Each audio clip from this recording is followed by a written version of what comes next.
Hello and welcome to the 16th episode of DoubleDM podcast, where Emil and myself talk about D&D, TTRPGs in general, and everything in between and not. With me today, obviously, is my lovely co-host Emil. How are you today? I'm doing good, especially when we are gonna record this for next 5 hours. Yeah, thanks. Those that don't know, Nils had some audio issues for the first time recording this recap. Yeah, but we fixed it now, I hope. So we're good to go. Did Hopefully. anything major happen this week for you? Yes, my players had a big misunderstanding in the campaign we were playing. And this is also something, I think we're gonna do an episode on fixing GM mistakes and fixing everything that because everyone does mistakes. Don't say you're the one that never does mistakes, because you do. And it's okay to do mistakes, right? It's Just totally fine. Yeah, just accept them, stand up to them and say, yeah I made that mistake and I change made mistakes in that game. I made mistakes. It seems I have not made the information clear enough to them and not made the game enough, made some stuff not clear enough to them. So they misinterpreted a lot of stuff, which led to them basically fumbling through the last few sessions completely without any information. And that was actually the snowball effect, because it started 1 year ago when they didn't really understand anything. But it didn't seem to me as the DM like that. They were like, okay, yeah, I don't understand this anymore. But I was like, okay, yeah, that's some way also supposed to be. You don't understand it. This was information I'm supposed to give you where you don't know where it's coming from yet. So you're not supposed to understand yet. But now I realized it's a lot more than that. And I was like, okay. Now I had to reap the reward, you could say, I had to now really collect what was coming my way. My players basically botching a meeting with their employer, which could destroy the whole story of the game, at least how I envisioned it. We could just go, obviously, what the players now want to do, off track, but they also want to go back to the story. And I was like, okay, we can do this.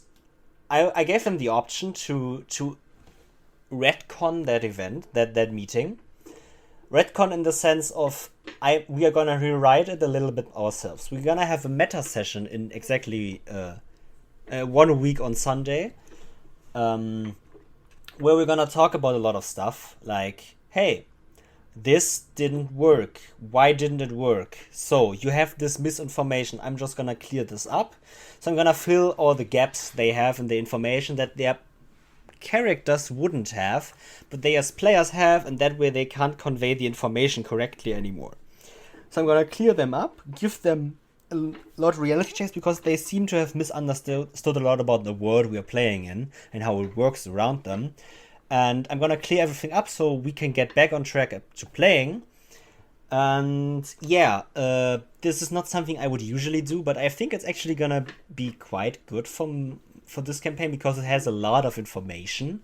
And my players having a meta session where they can collect all their thoughts, place down theories or information, and basically discuss everything is probably very good. So maybe I'm actually gonna do that for a lot of other campaigns too. So having some sort of breakpoints where I let the players discuss everything they have.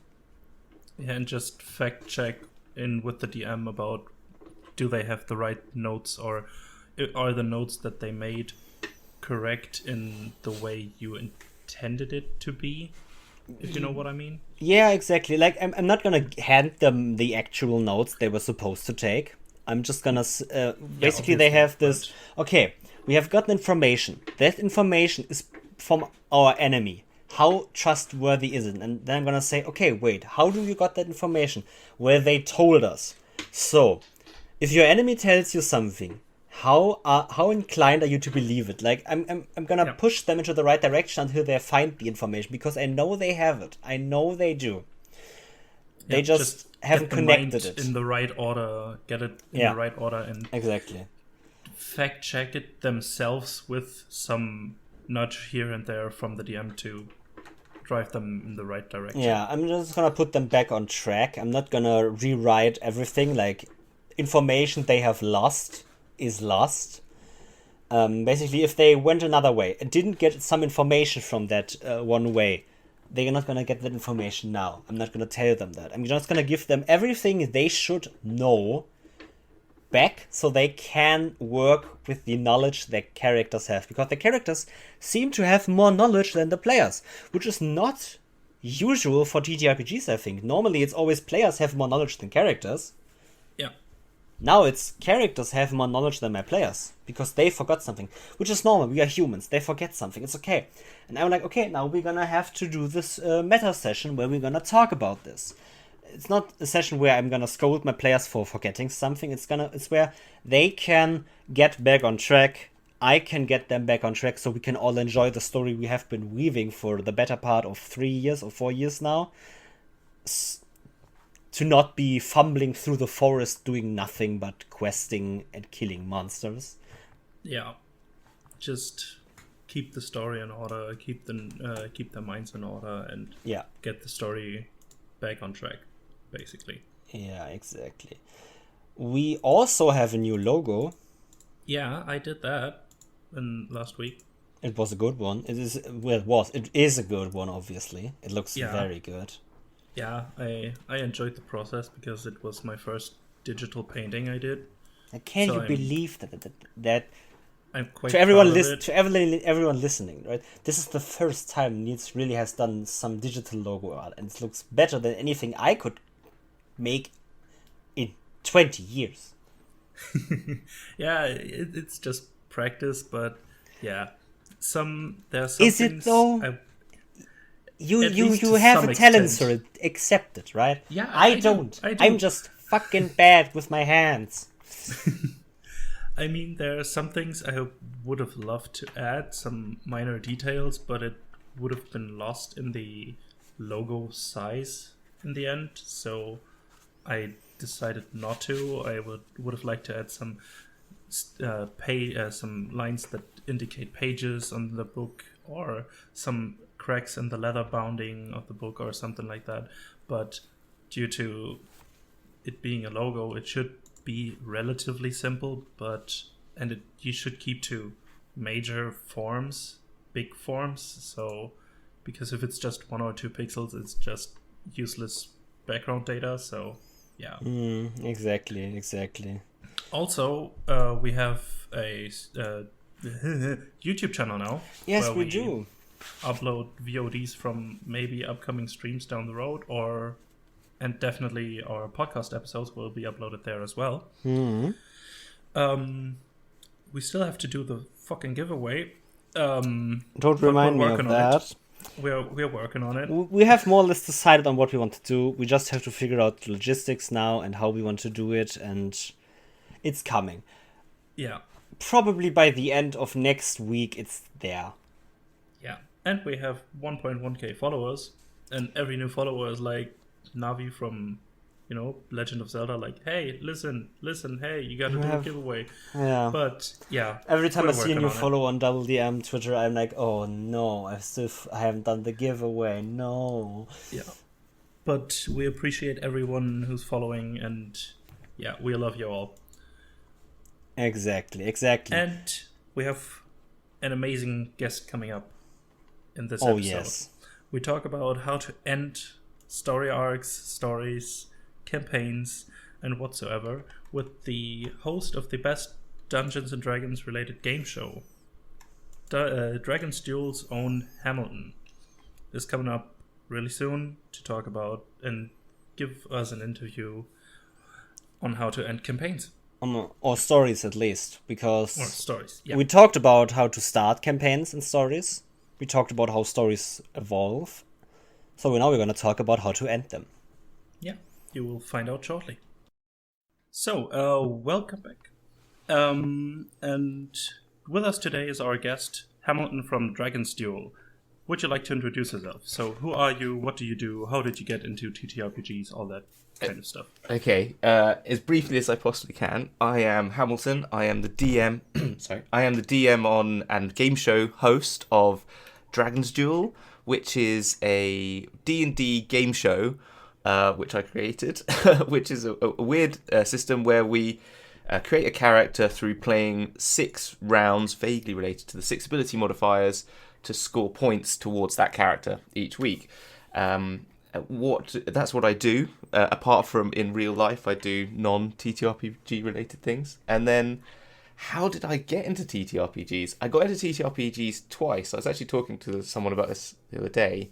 So I first got into TTRPGs when I was about 10. I went on a weird road trip with a friend of mine's hippie mum who took us to Glastonbury, made us put rocks in some sort of sacred place, some crystals, and at the same time I bought my first D&D book with them whilst I was there in this weird crystal shop, and we played 2E at the time, and that was in the 90s, and then I grew up and I sort of lost touch with it until about 5 years ago. I joined a board game group near where I live when I moved town. Thought it'd be a good way to meet people, and then I saw some people playing D&D, and I thought that sounds like fun. I missed that. I haven't played that in like a decade, and then I started playing D&D again, and then 4 years later, I started my own podcast, and that's it in a nutshell. Is that enough? Yeah, that's enough. But I'm gonna have to bug you about this because yesterday you made big announcements in basically all Discord servers. Oh yes.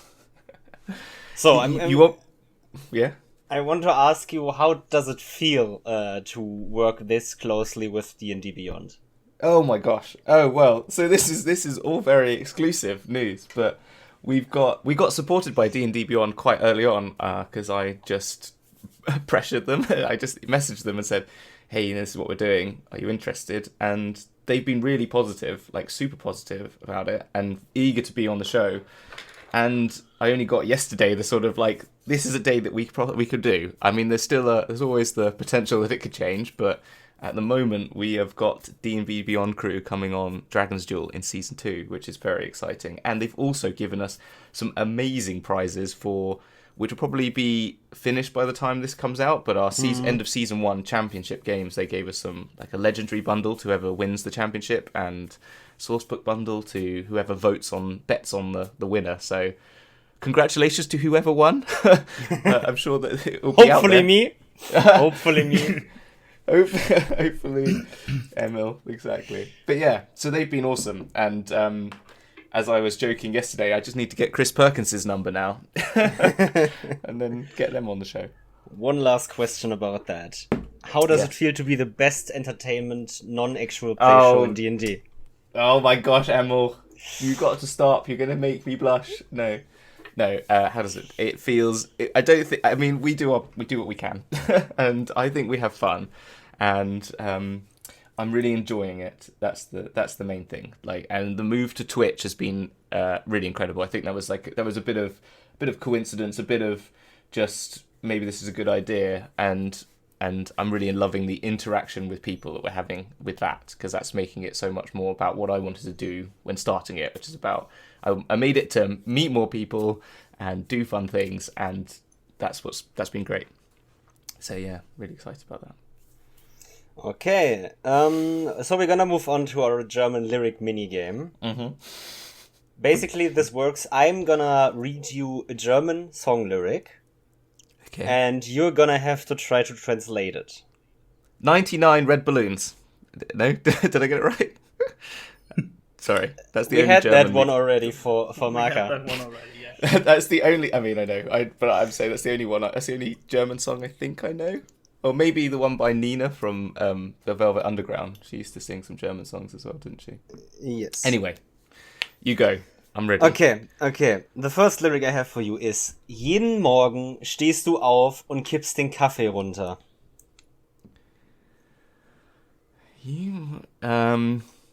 I had a kip in a cafe, and now I'm making a song. Is that what it was? I'm gonna say close enough. Okay.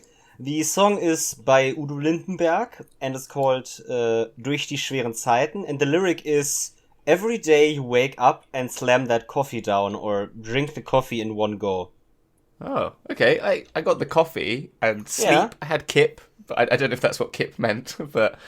That's the motion of basically just slamming. Drinking it in one go. Okay, chugging it down or something. So Kipp mit Bier means down my beer. I'm gonna say close enough for that one. Okay. I should. Should we move on to the next one? Yes. Are you ready? Oh yeah, sorry. Ein Hoch auf uns, auf dieses Leben, auf den Moment, der immer bleibt. Okay. All right. So I did think it was O Tenenbaum before, but for some reason I have a feeling it might not be. So I'm going to go with.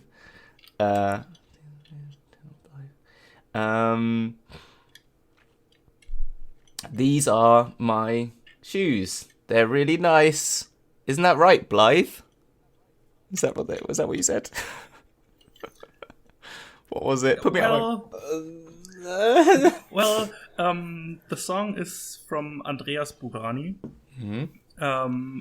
And this lyric means something like, cheers to us, to this life, to this moment that always remains.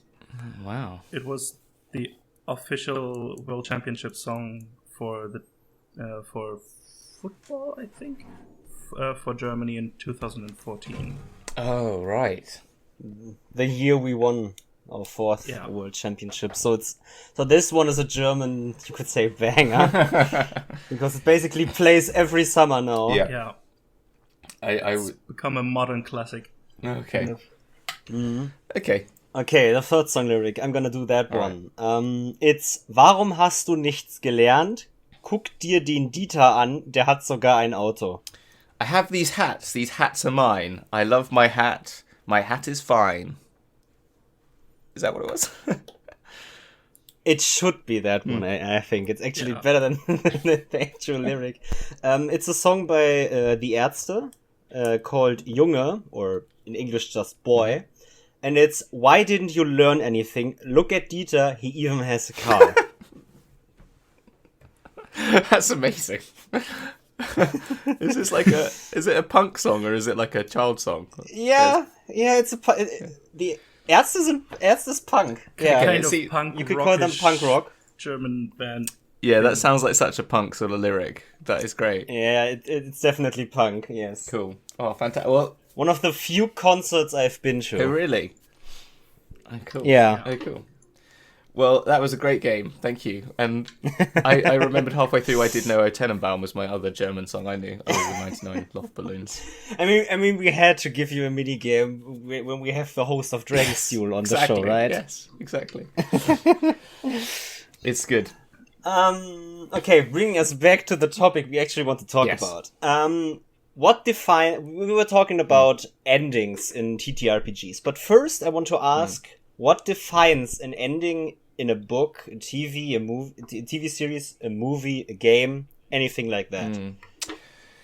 What defines it? I think an end. Oh, Jesus Christ! That's a big question, isn't it, to start with? Yeah. But I think that an ending, it just defines. I mean, in some movies, definitely. If you've seen Patterson, have you ever seen the movie Patterson? I think it's a good example of like a movie that it depends on what's happened in the other acts, doesn't it? So like Patterson is a movie where it's got I'm really terrible with remembering people's names, but the guy who plays the baddie in the new Star Wars movies. That's how bad I am with names off the I don't even know. Is it Adam Driver? Adam Driver, thank you. So Adam Driver is in this movie, and the whole movie is about him just reading poetry, writing poetry, living his life, and the ending is just as equally it's a little moment in the story that it ends. You know, so I think an ending can sometimes be something very. I'm starting with the not normal, but it's the sort of, it can be just, here's a little moment in a story.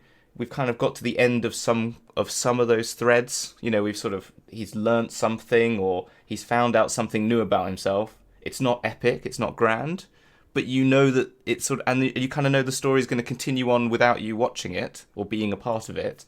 And it, as I said, it's not like something flew out the sky and blew everyone up or anything like that. But that's the sort of ending. It just is you've come to the moment where you've realised something, or you've been there long enough in the story to have appreciated what you needed to know about that story. Do you see what I mean? Does that make sense? Mm-hmm. Yeah, it makes sense. Yes. And then I think there's obviously the epic sort of on the other scale of that, where there's a force or an antagonist that requires defeating, or nearly defeating sometimes, with the twist, the bait and switch, where you get to the end and it's more about the fact that you tried, but that you've come to the conclusion of that sort of tale. So I think there's a sort of, I've been here long enough to figure out enough, and that's when something should end, or I've been here to the conclusion of something grand.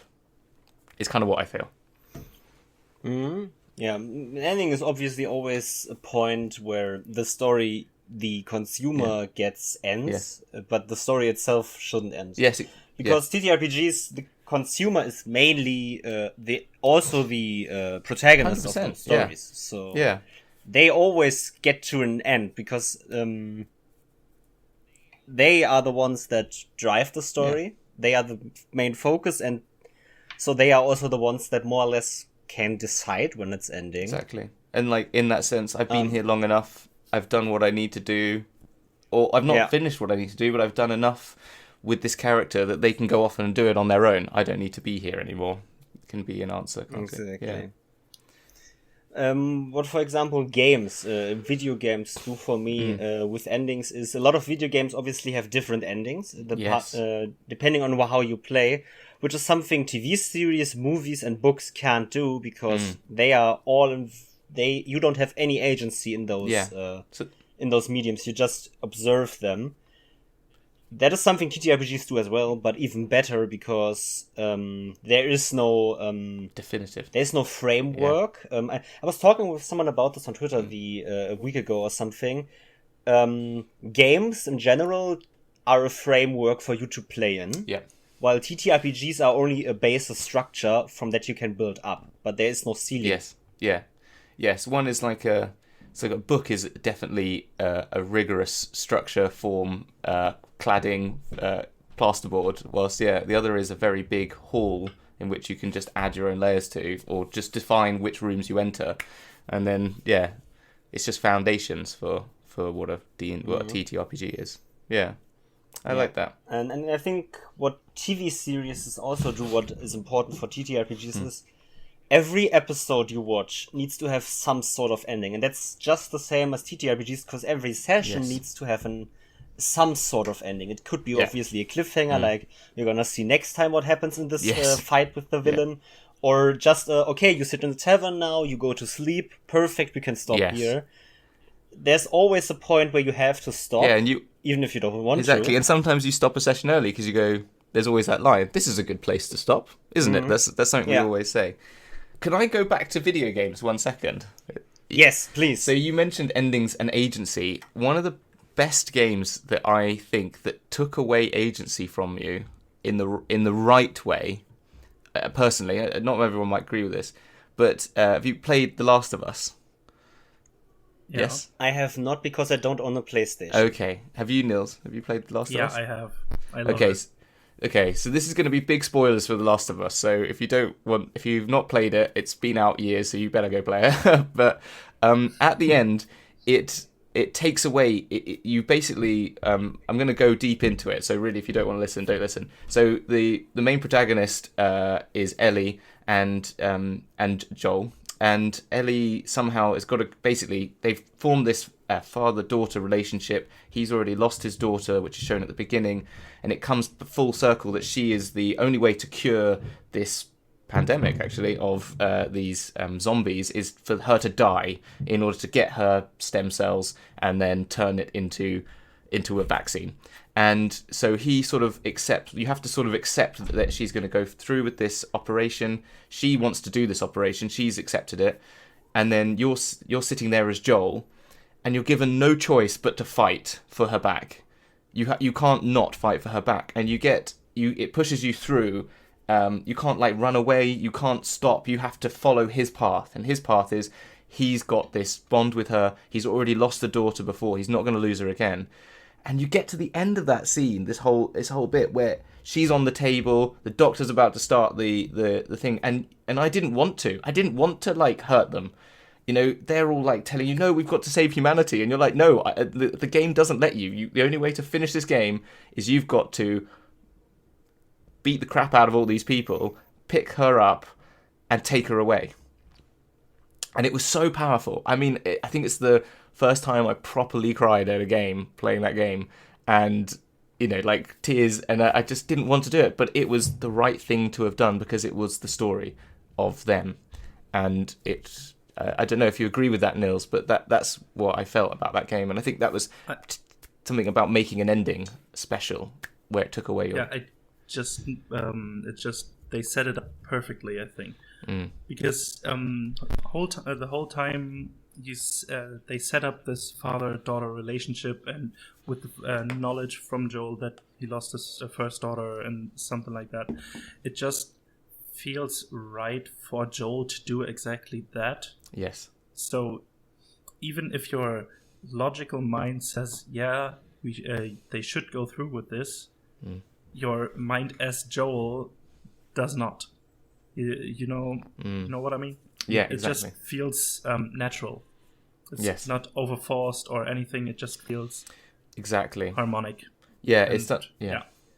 And I think That's go on. especially a distinction you have to do also in TTRPGs to bring that into the context, because obviously you as a player can have different opinions than your character does. So that's also the player would use the option to save humanity, but the character is, no, this is my daughter. No, I will save her. Yes, No exactly. matter what. Fuck you, player. Even Yeah. if the world I'm goes gonna down do this for it. myself. Yes, Yeah. exactly. And sometimes as the sort of storyteller of the DM, you've sometimes got to, I don't know, it's not all the time, but sometimes you've got to step in and sort of say, like if it's at that sort of critical a moment that's like game changing or sort of, so you've got to sort of ask if you think your player's not definitely taking that.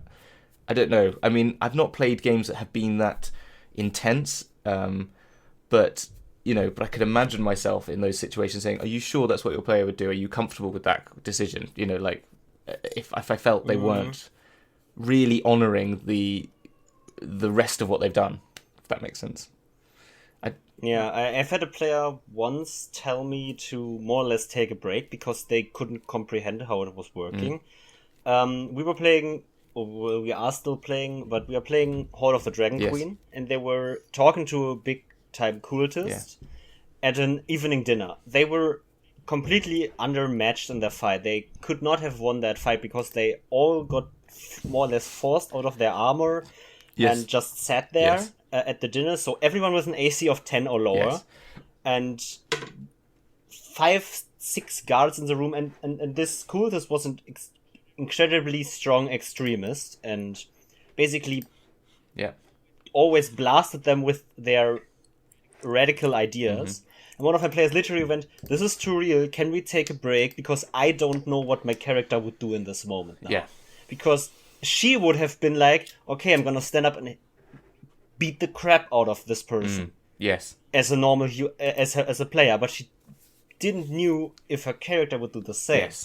So she needed to take a break. So it's sometimes really hard to and I wouldn't make the right decision. 100%. And I want to clarify, I wouldn't pressure my players to do anything. I would just obviously give them the opportunity, exactly like you've done, to say, are you sure this is what you want to do? And if they said, I'm not sure, then exactly say, like, hey, why don't we take, this is a game, we could take 10 minutes, half an hour, we could stop the session here if you so wish, and we can come back to it. Like if exactly. And it doesn't even have to be that big a decision. Sometimes it can be sort of minor in the scheme of things, but to them it could be important as to how they would do it. But that's interesting. It's very interesting. That's also mostly a great ending point again, having these tough decisions just cut off before the decision is actually made, and then have your players have time to think about this. And when you come right back in, you have this important decision to start off a great new session. I think Matt Mercer does that very well, actually, a lot of the time as well. I've noticed a lot recently in this campaign. I think particularly this campaign because it's always held slightly more grey areas, and or sometimes it's ended just after a great decision has been made. I don't know if you listened to a lot of the. You haven't. I don't know if you've seen. I am caught up, except for the episode that aired yesterday. Okay, and Nils, are you caught up? I'm at episode 100 around that.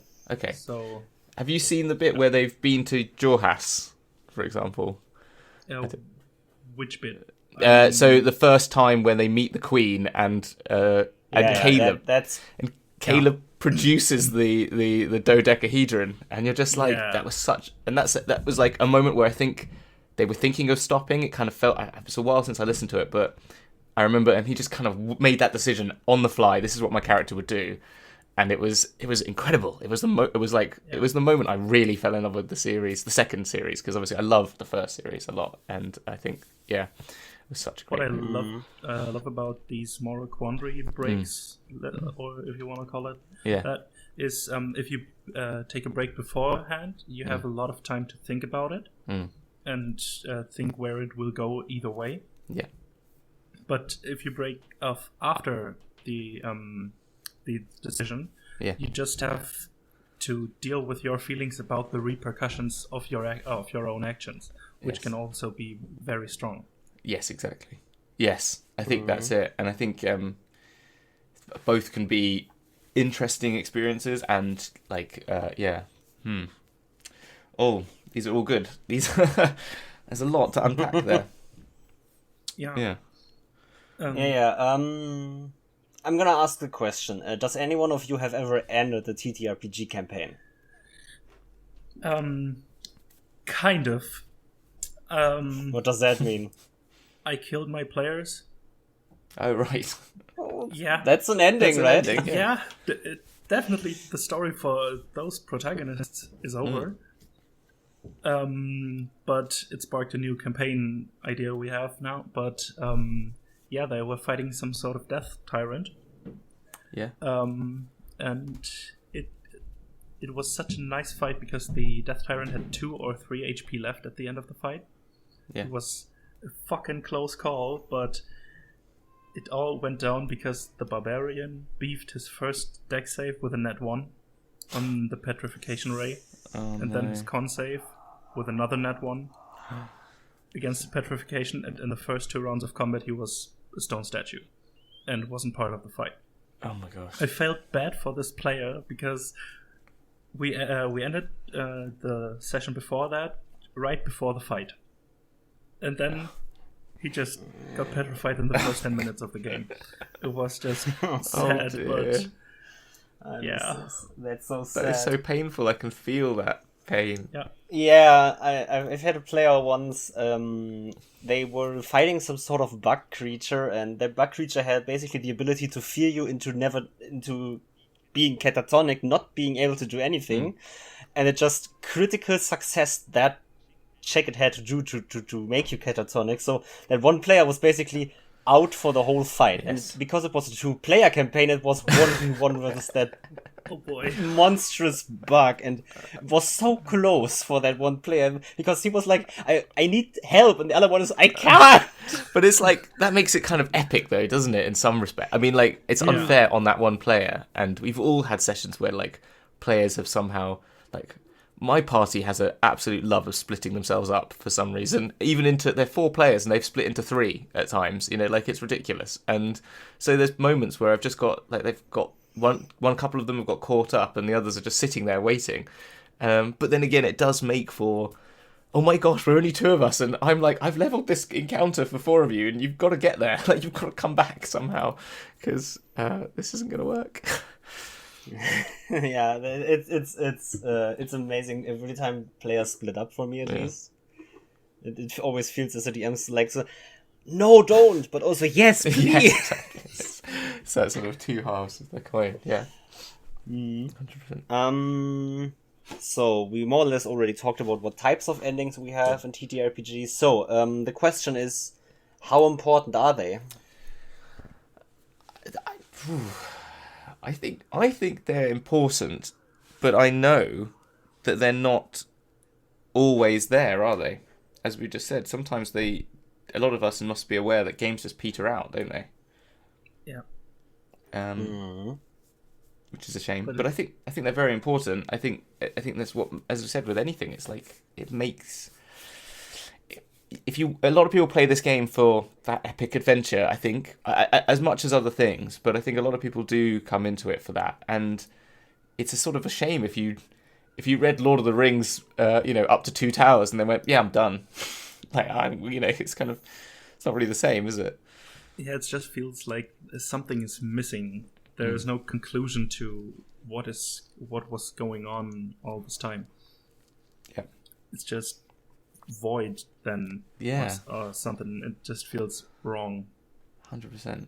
I had the campaign that I run has grown out of my group playing a campaign with another person as DM, who got very busy and just couldn't manage being the DM as well, and he was already DMing another couple of groups, and he actually joined our group as this sort of, we were already looking for a group, and he joined us saying, hey, I'll be your DM, like out of the blue. We were on like a meetup space, so he was like doing out the kindness of his heart. So he sort of said, I can't do it anymore. So our characters got from level 1 all the way through to level 5. I think we were just leveling up to level 5, which does take quite a while because he's not generous with the XP, and then we haven't completed that campaign. But there's all these little threads and all these potentials about the world, and it's just been, for the last 2 years nearly, we've just been playing my campaign, which means that those characters are just floating in the astral sea or whatever, in the void.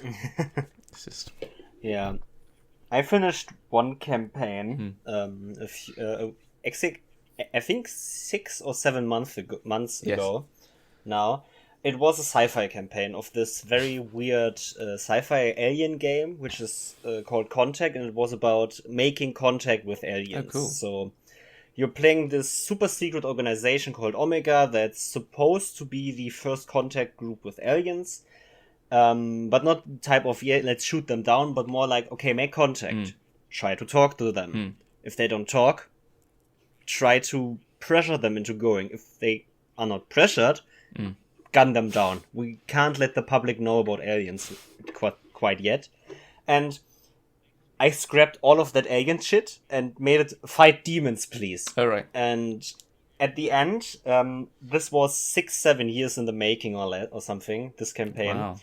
They were standing on the fields of justice in the only empty space in the multiverse. Moira, the goddess of fate, the one who created fate, who created the 11 fragments of fate. Yes, I took the Infinity Stones and made 11 out of it. And basically they were fighting one person who had 5, and every one of them had 1. And they were fighting this demon creature who they, in the fight, realized is actually their ally. Because the campaign was about Moira created these Fate Stones, and basically the Fate Stones became stronger than herself. So she couldn't use them anymore, but she wanted to. So she also created something like a failsafe, 7 Fate holders that could rewrite fate. Yeah. If all of those 7 are dead, she can do it again. But those 7 need to die first. So she needed to bring them together, let them fight to the death, so when they are all dead, she could take up the rest of Fate, destroy the rest of them, and redo Fate so that she can control it again. And this was basically a whole session of fighting, this last session, and my players slowly starting to realize we are not fighting the wrong... we are fighting the wrong person. The person who actually made us go on this mission is our enemy. We were the ones being used. We were the ones who are doing wrong in this sense. So I basically threw this whole moral conundrum on my players. Hey, you are actually the bad guys. What do you do now? They won that fight against Moira then when they started to think and turn on Moira and killed her. Then they made the decision to still kill their nemesis because he still committed crimes and all that sort of stuff. So then as the last 6 holders of fate, they decided to basically delete everything. The whole multiverse deleted and created anew. Bloody hell. To start the cycle again. And I was like, that it's gonna happen again, what you just did, right? And they were like, yes. My gosh, I was like, okay. It's like... all right. It's amazing. It's like Dark Souls meets Infinity War meets Asimov's Let There Be Light sort of story. That is like, which are all great endings, all merged into one epic. That's incredible. And that is an ending, isn't it? Like, what more? Yeah. There's no more ending than the complete and utter destruction of the multiverse to reunite it again. Like, yeah, exactly. Something like that. It was so weird. It worked great, I would say. My players loved it. One of my players said that they actually cried at the ending. Not because it was sad, but not because the ending was sad, but because this group. We formed in high school, in the second year of high school. Oh, wow, yeah. Of German high school, which is 6 years long. And yeah, we played like up until today, up until half a year ago, where some of us were near the end of their bachelor's degree in university. Wow. That's a long ass time. That is a long time. Yeah, and this is endings in TTRPGs not only have to be endings for the characters, but also for the players, in my opinion. You need to have some sort of ending because you play these characters sometimes for a long period of time, and you need to have some sort of ending that also is something the player wants. So yeah, it needs to feel right for the characters, but also for everyone at the table. Yes. To really accomplish what it should do. You just need some sort of closure for the players so they can say, okay, the story of my character is done now, I can relax, if you want to say it. And I can concentrate on a different type of character when you play the next campaign or something. If you play multiple campaigns at once, sometimes even in the same universe, it can be a little tricky to discern what character you're playing right now. But if you have some sort of closure for one character first and then go to the next, it's much easier, I think. Yes. Yeah. Yes. 100%. That player also said that me and that player were talking about something, and he basically said also that he thinks he developed so much over that campaign as a person. Because we came from high school to university, he had a girlfriend, he basically bought his own, he moved out or now has his own place and all that stuff. And these games are something we really have for a long period of time with us. So we grow very fond of the players and the characters.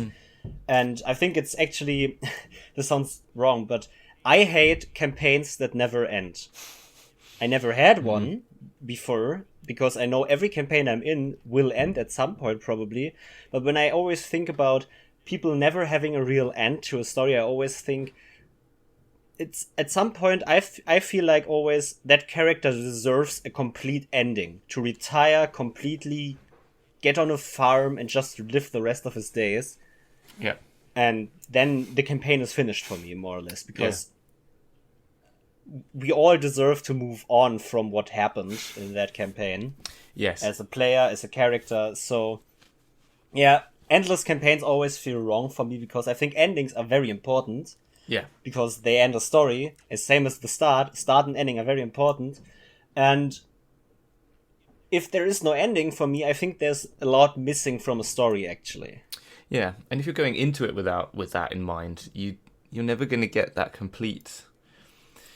You're not going to get, maybe satisfaction is not the right word, maybe it is the right word, I don't know, but it's that sort of sense that you're never, if you're going into it, this is going to be endless, like this, we're just going to play this forever, or if no one's got that sort of in mind from the beginning, you're never going to have the stories to go with that are going to draw you all the way. Do you know what I mean? You're not going to have something that takes you on, they're never going to be as impressive, I don't think, than the ones that are going in with, even if it's just an idea at the beginning, of what that ending might be or what this journey wants to be. Like, when you write your backstory or something like that for your character, that this is, there's sort of things that they want to achieve. There's always the sort of like evil twin or someone took something from me as a child, or they put them in when you're building your characters in certain games. Yeah. And so you do those because obviously that gives your character drive. Well, your story needs exactly the same thing, doesn't it? It needs to have something that's driving you to a point. I mean, I might be wrong. There might be people who have done very successful campaigns that are just about hey, we're adventurers and we're going to do, or we are in space and we're just going to do some stuff and then we're going to leave and then we might come back. But I don't think it's going to be as impactful or driven as others that have something that they're aiming for. Oh, yeah, if people want to do those kind of campaigns, I'm like, go for it. But I'm just the player that then says, no, this is not something I really enjoy, so I'm just gonna step down from this campaign. Yeah. If it just isn't this character-focused story arc type of things. I mean, I enjoy one-shots that are just, okay, let's be some space pirates. Yes. And just plunder some spaceships. Yes. It's totally fine, but making a campaign that maybe goes on for 2 years just on the premise of looting other ships is not something I enjoy. Exactly. Yeah, exactly. I think that's the right way to put it. Yeah. Then regarding that, I would like to ask both of you a question. Mm-hmm. So how do you bring an end to a story in TTRPGs? We already talked about what they should have or what types there are and what we used, but how in general would you bring an end to a story?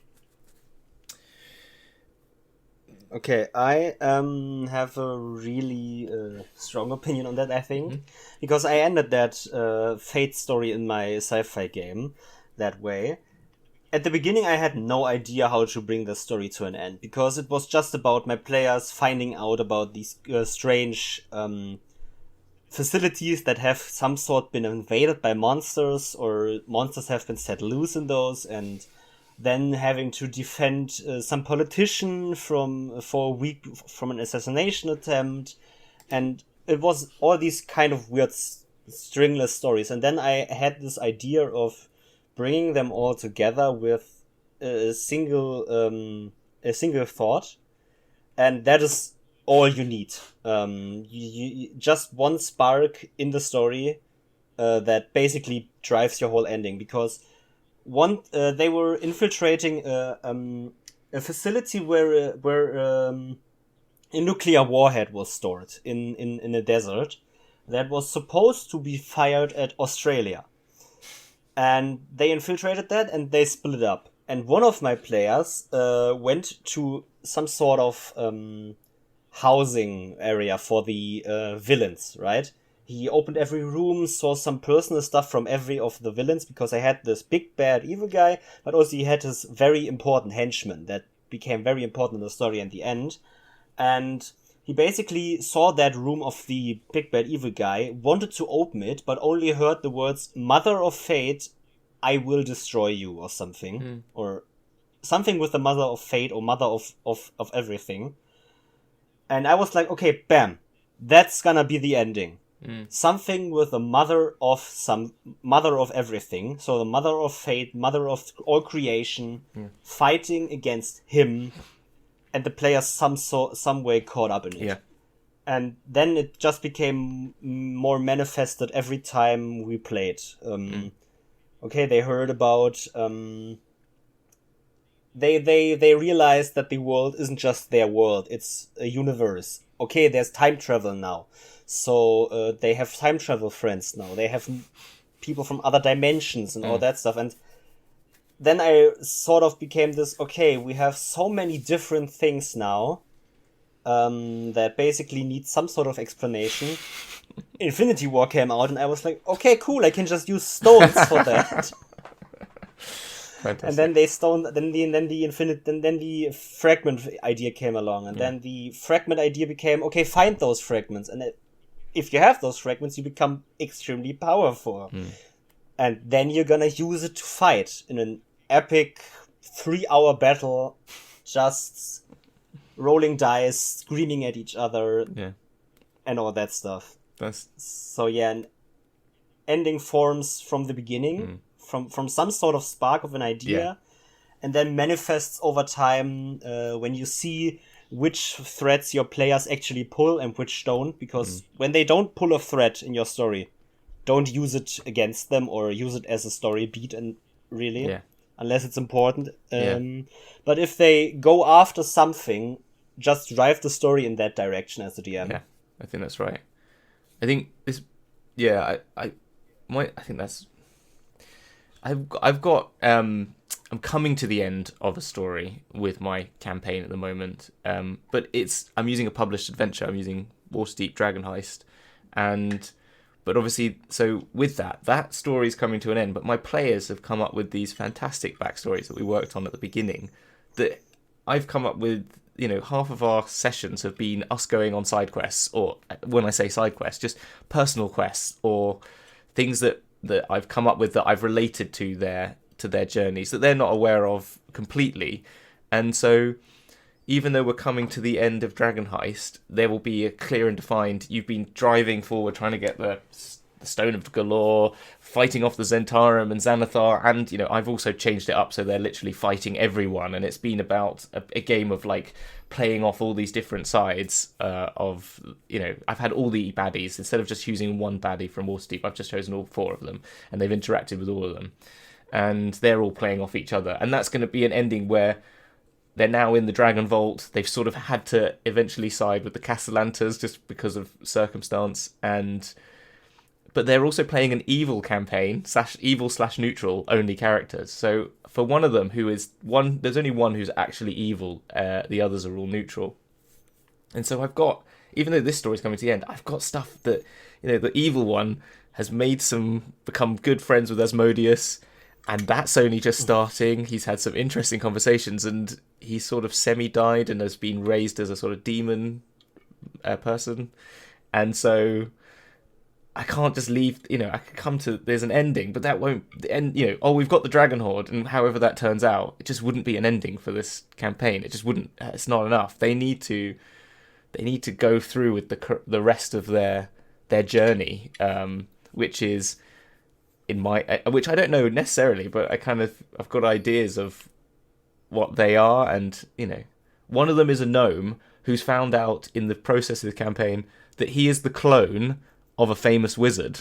He's one of 20 other clones of a famous wizard. That's why he has no memories, really, and he's can't really remember what happened to him before. And it just turns out, and this wizard is now after him because he wants his clones back in the facility, so that he's got them stored there, ready in his demiplane, ready for when he dies. Like, you can't just say, "Oh, you've learnt that information, but we'll deal with that some other time in the future or never." I don't know. It'd be really unfair on them. I feel.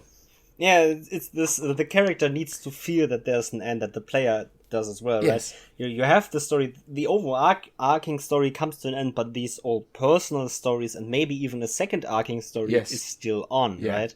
Exactly. So you need to find an end to some sort of story, but not to all, and then bring it back up. So, do you have any idea of how you want to do that already? Bringing back the story, or just driving forward? Well, that's what I've talked to you about this on Twitter, and I said that I think I'm going to go with the sort of Tiamat.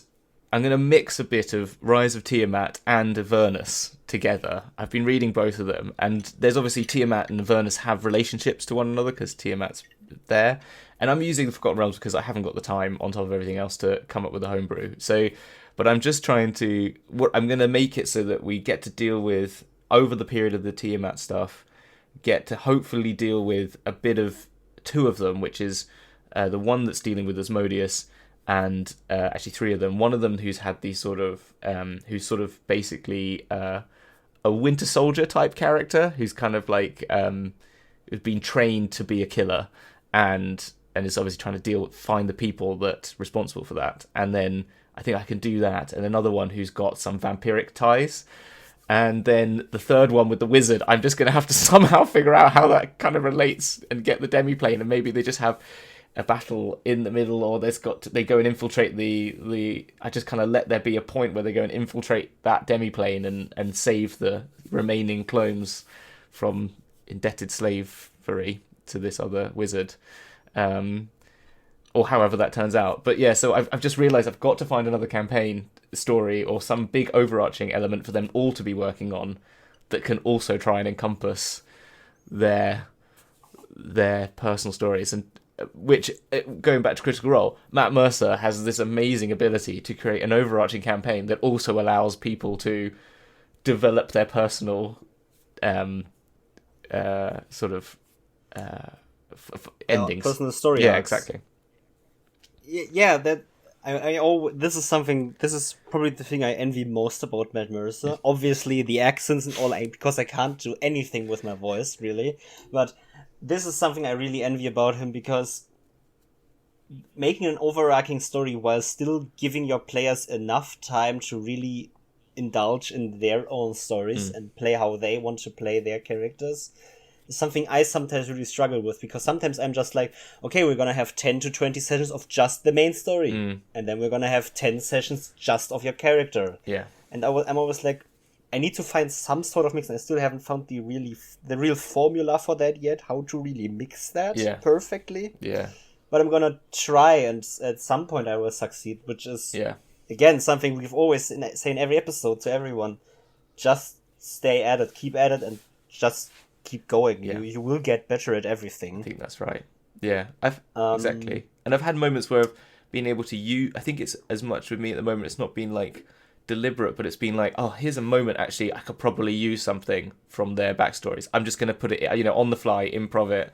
Okay, this happens. I'm trying to think. Like once they got themselves, they were on one of their other side quests, which was going to this sort of laboratory where they'd found out something to do with the sort of Winter Soldier character kind of guy. And they infiltrated it, and then it turned into this like epic battle against, they were trying to make more and more crazy monster kind of people. They'd gone beyond just like making super soldiers. They were making super monster soldiers and like merging demons from other planes with humans to sort of, and other like races to sort of make them into super epic fighting machines. And it was all going pretty wrong.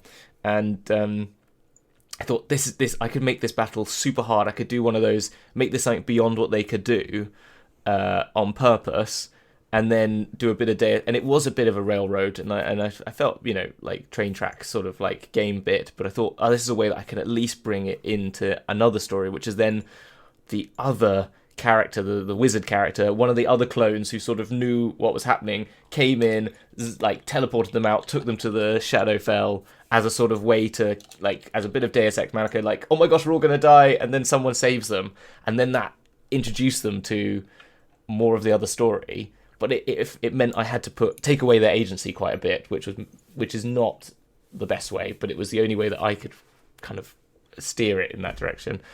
And I don't know if that's what others do, but that's the only way I've found so far. So I'm not perfect, but that's just my only way to deal with it. I always think that a little, like, some railroading is completely fine, because as a DM, you always have this top-down view of the story. Yeah. So you have the power to do that, and it's not to take away player. Like, a lot of people say railroading is taking away player agency. Yes, that is an effect of that, but it's not because the DM wants to necessarily take player agency away. It's just so the DM can actually steer the story in a direction where the players, then again, can use that agency in the correct way. 100%. You have that ability as a DM, and I always feel like if like a lot of people say don't railroad your players or something, I'm like, yes, but also do it if you think like you have to. Yeah. I think that's because it's possible. Do it. It's a tool you can use. You don't have to obviously basically plan the whole campaign and basically just hand your players a script or something. Yeah. But at some points you can just steer them into the right direction where you want them to be, so they can at that point play how they want to play, because you think at that point the story will move forward without you doing anything for them. Yeah. I think you're completely right. And I think that's the key to all good TTRPGing, or whatever the word is, or DMing, is the balance of all the things that everyone everyone puts sometimes on one side of the fence or the other. Is that I think that's just not, because you've got to sometimes railroad, you've sometimes just got to, like, and then a lot of time you've got to let them have agency, or else the story doesn't move forward. Sometimes and I always think it's the same with prep. If I don't prep at all, it's only by luck or by hook or by claw that I'm going to make it a great session. But if I overly prepare, it's not going to be equally. It's not going to be good. So I find that all of DMing is about finding these balances between a lot of things that people think are one side or the other. Theatre of the mind versus all maps, or all these things. It's always the mixture of the two that I think makes the best game for me personally. The better games. where I've sort of prepped, but I've got some improv in my bag. I can do that. I've sort of got some storylines that I want them to go down, but they can do what they want. Really, it's kind of I think that's the key, isn't it? Or maybe yeah. For me, it's basically the key. Using everything you have to create the best story for your players and yourself. Yeah. And one thing is, because we talked a lot about player agency and stuff like that, since we are writing stories together with players, what role do or should players play when it comes to ending a story, in your opinion? A lot, I think. Particularly when it comes to, I think they have to feel, particularly at the ending of all things, the ability to have made that decision. Even though we talked about Last of Us, I know where someone did take it away. I think when we're talking about TTRPGs, where unless you really knew them well, would you take it away from them, or if you felt there was some way that that wasn't really the ending. But I think if it's coming to the true ending, they've got to feel satisfied by it, by them making their own decisions, in whatever guise that is. Personally, because I just wouldn't feel comfortable if I took away that from them. Obviously, they may all die in an encounter, and I'm terrible. You talked about death on your other podcasts, and my characters have died in inverted commas, but I've just always allowed some sort of Deus Ex Machina or something to occur to sort of keep them from death until they are ready, in my opinion. But yeah, so I personally think it's very important, and they should. And I feel that's why a lot of it I put on their backstory, so that I work with their backstory and what do they want to achieve. So I feel confident that the story I'm putting them in is working towards those goals because they've defined those goals. Yeah, Nils, I'm gonna throw that question right back at you. What is your opinion on that? I think they are the main reason the story should end, if you know what I mean. Yeah. Because you as the DM obviously write the story, but the players drive it forward, or should at least do that. And so naturally they come to a point at which they have the ability to end the whole story arc or conclude it in a way that feels satisfying for them. And if they beef that opportunity, it's their own fault, but they still made the decision and have the feeling, we could have made a difference in this world or in this story in a particular way. And that's the thing I like to keep for my players, that the possibility to change the outcome of the story. Yeah, I think that's exactly right. Okay, so in TTRPGs, like we already talked about, you always need to find endpoints, chapter, campaigns, even sessions. So we already talked about finding an ending for a campaign. How do you find endings for a normal session?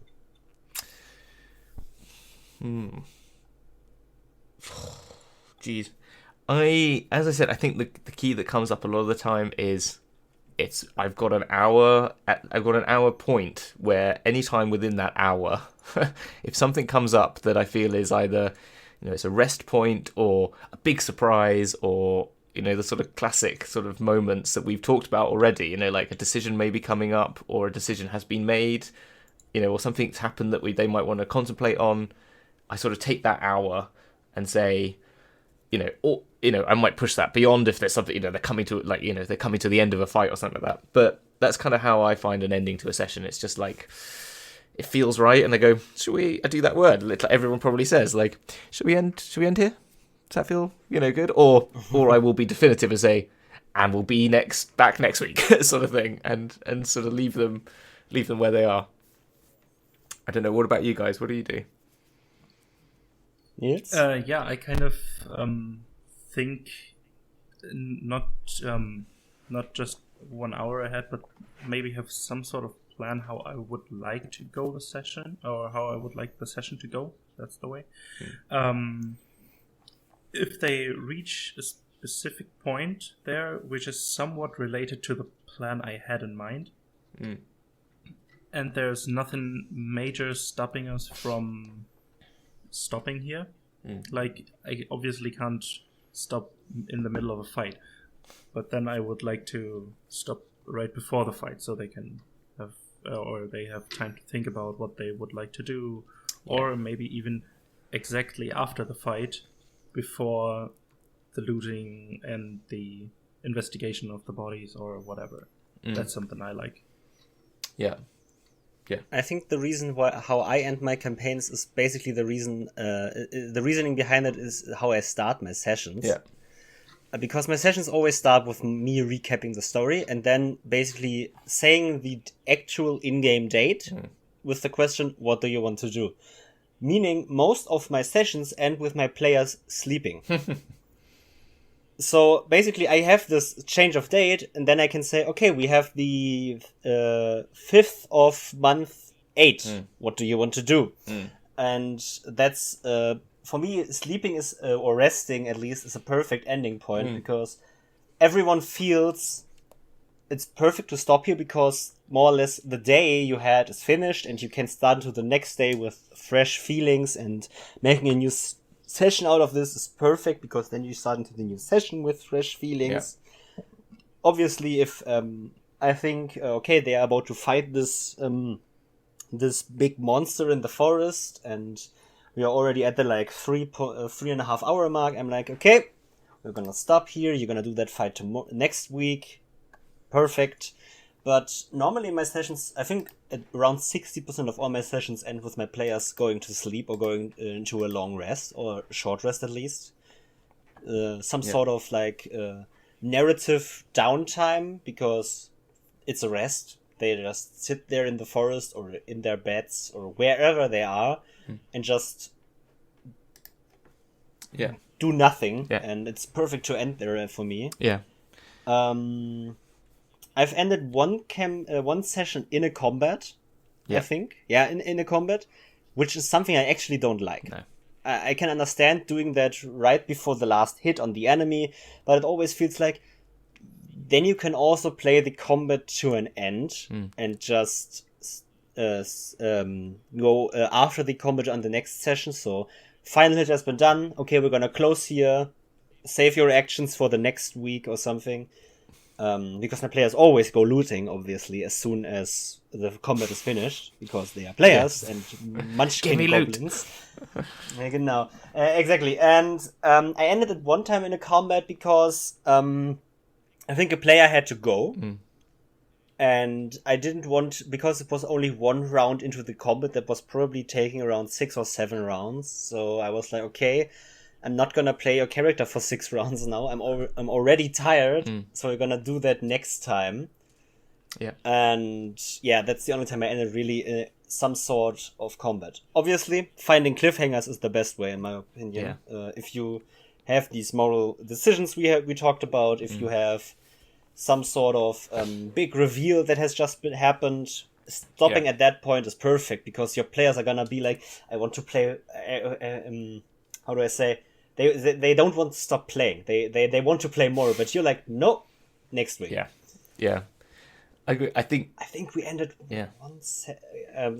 one session. We ended basically us as a player. So that was me as a player falling into an endless pit, or falling off a cliff, which is literally a cliffhanger. That's amazing. I was just going to say that. Because I'm in the end game of our sessions, of this part of this story arc, that I'm finding it a lot harder to find good endings, because it's building and building and there's lots happening and they're all coming together, and so I've just had to at times do exactly that. We were just in epic fights and it's going on for they're joining fights and they're starting fights and they're leaving them so quickly, and then suddenly and it's so the time is just going away from me as well, because so much is happening. I'm not checking the time, and the next minute you're like, guys, it's getting past midnight. We need to stop because I'm tired and I need to go to bed. And so there's just unfortunate times where that's had to happen, where they're like, there's one of the enemies is still going. They're both actually two of them were down on quite low hit points. There's and you're just thinking, it's a bit unfair, but this could take another hour, and I just don't think we could do that. So I'm just having to, at the moment, I'm going back on what I said, where I'm just like, we're just going to have to stop. and it's unfortunate, and I know, but we'll pick it up next week, and we will get there. And and I think that's the only way I can do it at this moment, because it is the end game, and I'm in two minds about saying, hey, you know what we need to do is we probably need to book out a whole day, like a weekend day, to just get this done, because I think otherwise it's becoming so bitty with this, and it's trying to build and build and build, that I'm planning on doing something like that, to just go, here's 6 or 7 or even 8 hours that we can put aside to get to the end of this arc, because it might be the only way to sort of drive it all the way forward without having to stop a session. Yeah. I think regarding finding endpoints, we made a great last question, because we need to find an endpoint for this awesome interview we have. We do. Yes, actually, looking at the time, yeah. Yeah. Thanks, Hamilton, for being here and having this interview with us. Thank you. I really enjoyed it, and I think the listeners will as well. I hope so, yeah. Yeah, would you like to shout out your socials, your whatever? Yeah, you could find me personally at DM_doesn't, that's DOESNT on Twitter. You can find Dragons Duel, my D&D Gameshow podcast / Twitch show now, at Dragons Duel, all one word. And you can find us on Twitch, twitch.tv/dragons_duel. And if you go to our Twitter channel, you'll see the schedule of how it's played, because we're still organising season 2, which is starting in June. So yeah, that's everything for me. All right. Yeah, this has been a great episode. We are DoubleDM Podcast, or DoubleDM Pod on Twitter and Instagram. I think that's it. Thank you so much as well. I just got to say I really enjoyed that, and I could have done this for another 8 hours. I'm sure, just chatting with you guys. I'm doing too. Thanks everyone for listening. Thanks, Hamilton, for being here again. We're gonna see you on the next one, or hear you on the next one. Yeah. Okay, cool. All right, take care. Bye-bye. Bye-bye. Bye.